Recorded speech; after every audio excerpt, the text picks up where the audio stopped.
What's up, guys? My name is Jake, and welcome to Abandoned, episode 51.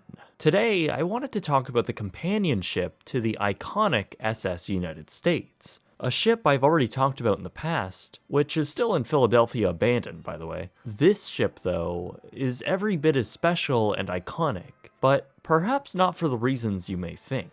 It had a colorful service and up to modern times was planned for even greater adventures, but was eventually cut short after she washed up on a beach, abandoned and slowly rotting away in the surf. She became one of the most recognizable and iconic shipwrecks ever captured. So today, let's explore the history and find out what happened to the iconic S.S America. In the late 1930s, the relatively new shipping company United States Lines had begun building a brand new vessel. It was constructed at the cost of $1 million, or a little over $22 million today, and was designed to prove America could build luxurious ocean liners too. By 1940, the ship had been completed and was christened by Eleanor Roosevelt. At the time, it was unlike anything else at sea. The aptly named S.S America had been designed not only to be an efficient, large vessel, but also a modern one, taking sleek, attractive design cues mainly for its two funnels. She was thought to be the perfect size for an ocean liner, not too massive, but not too powerless either.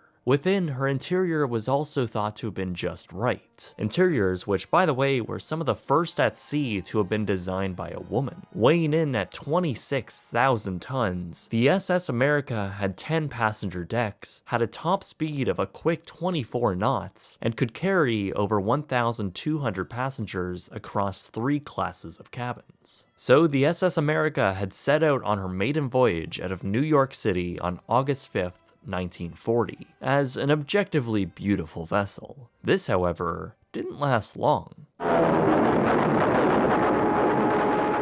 In 1941, just a year into the vessel's service, the country of the United States had entered World War II, and with the Navy desperate to move troops across to Europe, many private ships were enlisted, including the SS America. She was converted into a troop carrier holding a maximum of now 9,000 people. Light weapons were installed on deck, and the ship carried out Atlantic crossings through the war, helping the Allies enormously, and ended up being quite a reliable and safe ship. By the end of the war, the vessel returned back to her SS America livery, and the luxurious interiors were reinstalled. And finally, she began making passenger Atlantic crossings. SS America was finally able to serve the purpose she was built for, and many had considered the vessel a ship of pride for the country she was named after. The SS America had been the flagship of the United States Lines until around 1952, when a larger version of the ship was put into service called the SS United States. However, despite being dethroned in a way, the purpose these ships were built for began to become less popular.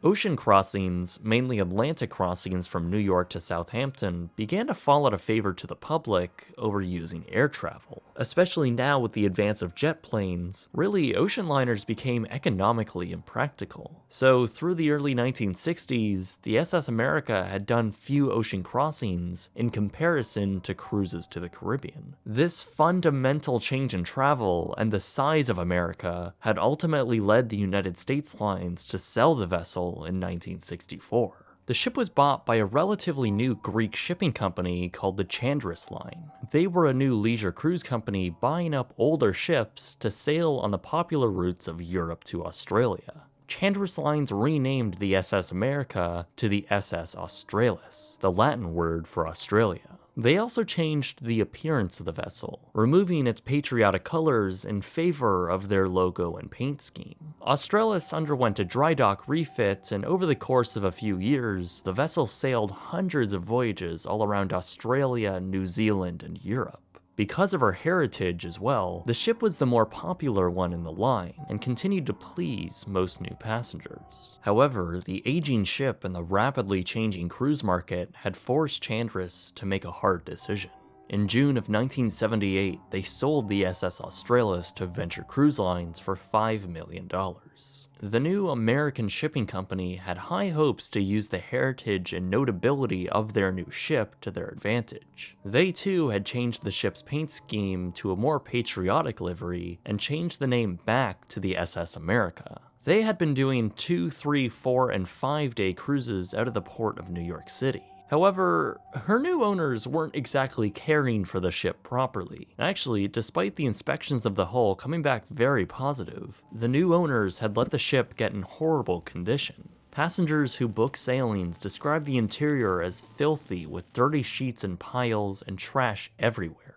Unsurprisingly, Venture Cruise Lines had little to no money and declared bankruptcy just 2 months later. In August of the same year, the S.S America was seized by creditors and sold at auction. Weirdly, the company who bought her once again was the Chandris Line. They only paid $1 million for the 38-year-old vessel, and once again brought her into dry dock for some updates. The largest update they had done was the removal of her forward funnel, fundamentally changing the design of the ocean liner. Now with her name changed once again, now to the Italis, the ship proceeded to do short and long cruises through Europe and the Eastern Mediterranean. Clearly, however, the previous owners had let the ship's condition deteriorate, and with other cruise lines bringing out more modern vessels, Chandris had just decided to get rid of the Italis. And once again, the ship's fate was uncertain when they had docked her indefinitely, otherwise known as laid up. In 1980, she was sold and renamed to Noga, and this is where things sorta get strange. The company who had bought the vessel had plans of turning it into a prison ship.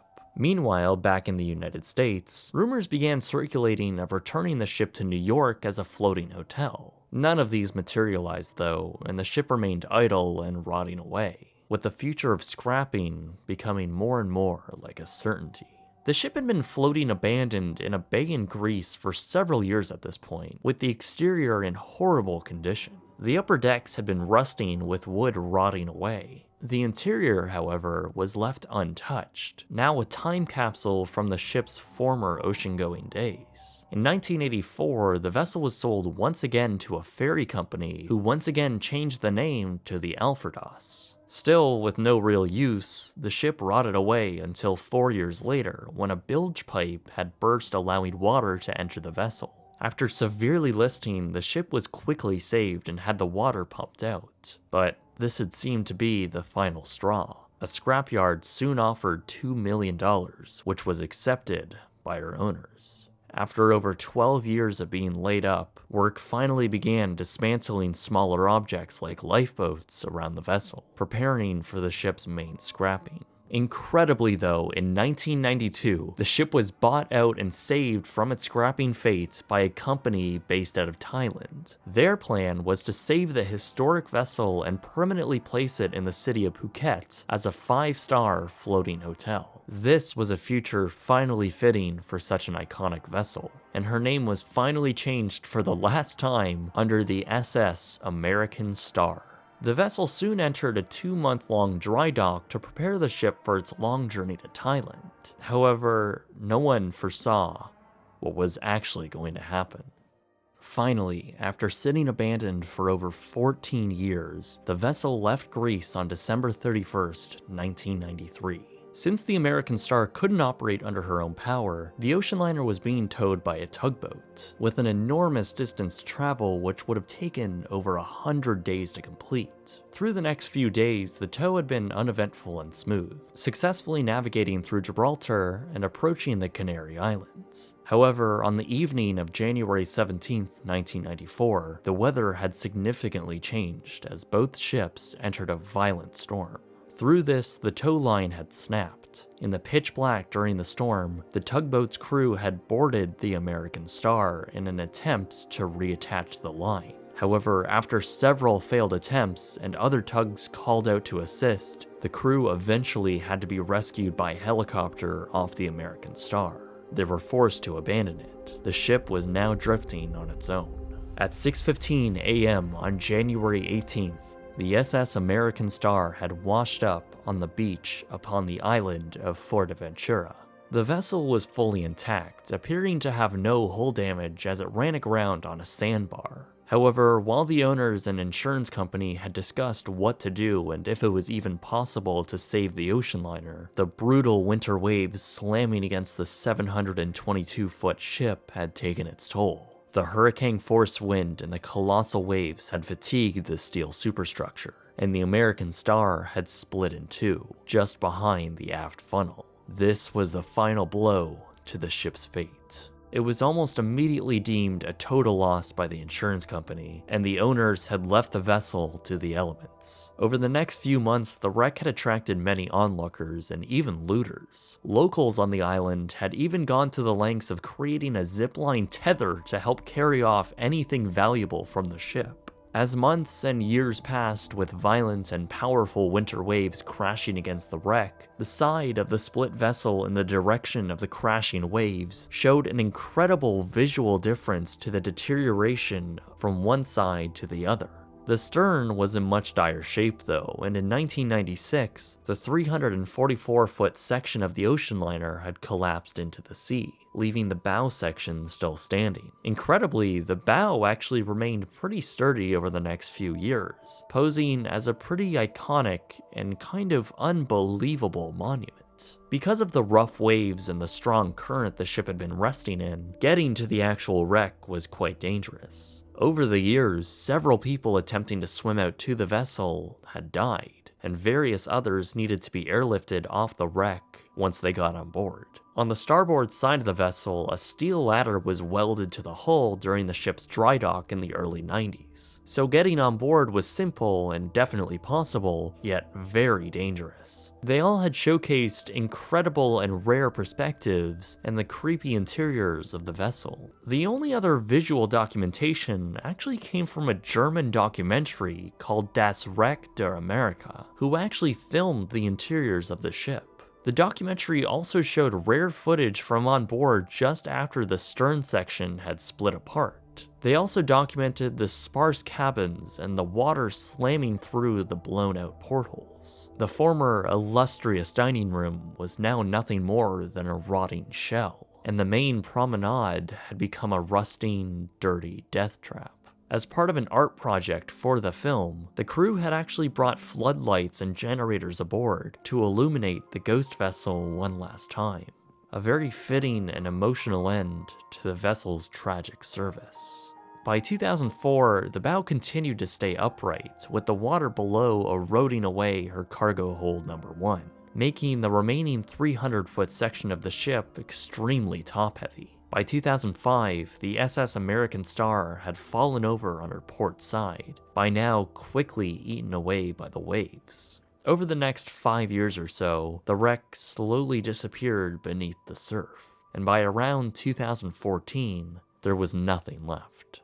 As of today, I'm pretty sure at even the lowest tide possible, there is nothing left to see. Via satellite photos, you can still see the dark stain of the wreck beneath the water, but really that's it. The whole story of the S.S America is honestly pretty incredible. It's kind of hard to believe that this was once the S.S America. It had so many twists and turns in its history that you really forget what it even was in the beginning. It served as a troop carrier in the military for around 5 years. Then she went on to serve her original purpose as an ocean liner for another 18 years. But by that time, the industry was already on its way out. She had then gone on to have a decent yet rocky career as a pleasure cruise for an additional 16 years. But after that, the ship had been neglected and abandoned until she cheated death in the 90s with a hopeful future and someone actually willing to preserve the beautiful vessel. But of course, that didn't happen. It really did have a long and fascinating career all over the world though, serving all types of purposes, and despite its tragic end, the ship will forever go down in history, for many reasons, but also remain in the memories of those who traveled on her. This ship has been something I've wanted to do a video on, and it's something I've been quite passionate about in the process of making this. So if anyone on Fuerteventura has a piece of the American Star laying around in their shed, I'd be happy to buy it off you. Anyway guys, my name is Jake, and thank you very much for watching.